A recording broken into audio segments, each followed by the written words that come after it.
Cancer healer centre, a new beginning.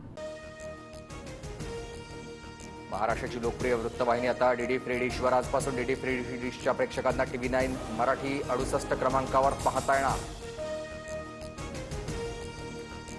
Dhananjay Munde Pankaja मुंडेंच्या file घेऊन माझ्याकडे आले होते, पण मी पंकजा मुंडेंविरोधात लढण्यास नकार दिला. अंजली दमानी यांचा गौप्यस्फोट. धनंजय मुंडेंच्या जवळच्या राजेंद्र घनवटांनी शेतकऱ्यांनाच छळ करून जमिनी लाटल्यात. 20 कोटींच्या जमिनी 8 लाखात घेतल्या, दमानी यांचा आरोप.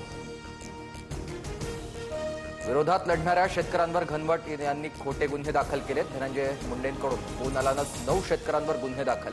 माहिती देताना शेतकरी आलेल्या महिलेला अश्रू अनावर झाले. 2 कंपनीच्या संचालकपदी राजश्री मुंडे आणि राजेंद्र घनवट. धनंजय मुंडे आणि राजेंद्र घनवटचे आर्थिक व्यवहार तपासा. अजित पवार आणि बावनकुळे यांनी चौकशी करून कारवाई करावी, अंजली दमानी यांची मागणी. खोक्या प्रकरणामध्ये व्हिलन ठरवून माझ्या खुनाचा कट होता. खोक्यानं धसांना हरणाचं मांस कसं पुरवलं याबाबत सांगून बिष्णोई समाजामध्ये मला व्हिलन करायचं होतं. सुरेश धस यांचा गौप्यस्फोट.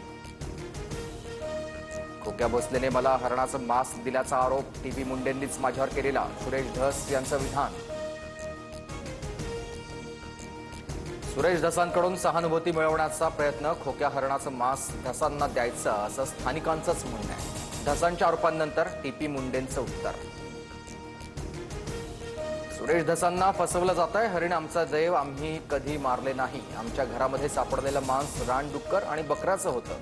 खोक्या भोसलेची पत्नी तेजू भोसलेकडून स्पष्ट. बीड कारागृहामधील राडानंतर वाद न वाढवण्यासाठी कारागृह प्रशासनाच्या हालचाली. मकोकामधील आठवले गँगची नाशिक कारागृहात रवानगी. आठवले कुटुंबाचा नाशिक कारागृहात नेण्यास विरोध. अडवाणी असताना मोदी पंतप्रधान झाले. अडवाणींचा हक्क होता, त्यांना सत्तेवरून बेदखल केलं.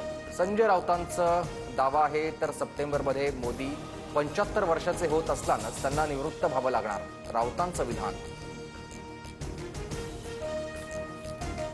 मोदींनी कधी निवृत्त व्हावं हे जनता ठरवणार. राऊतांचं मानसिक संतुलन बिघडलंय. चंद्रशेखर बावनकुळे यांचं संजय राऊतांना जोरदार उत्तर.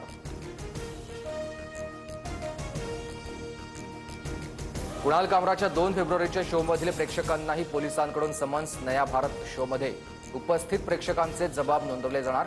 काही प्रेक्षकांचे जबाब नोंदवण्यास सुरुवात झाल्याची माहिती. प्रशांत कोरटकरच्या जामीन अर्जावर कोल्हापूर सत्र न्यायालयात सुनावणी सुरू. व्हीसीद्वारे कोरटकर सुनावणीला हजर. अनेक जिल्ह्यांना पावसाचा ऑरेंज आणि येलो अलर्ट. तर जळगाव, नाशिक तसंच या ठिकाणी ऑरेंज अलर्ट. तर ठाणे, रायगड आणि रत्नागिरीला येलो अलर्ट जारी.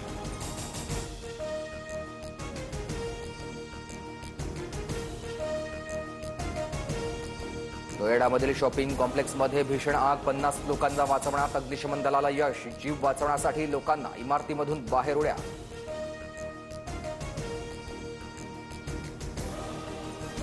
Cancer healer centre, a new beginning.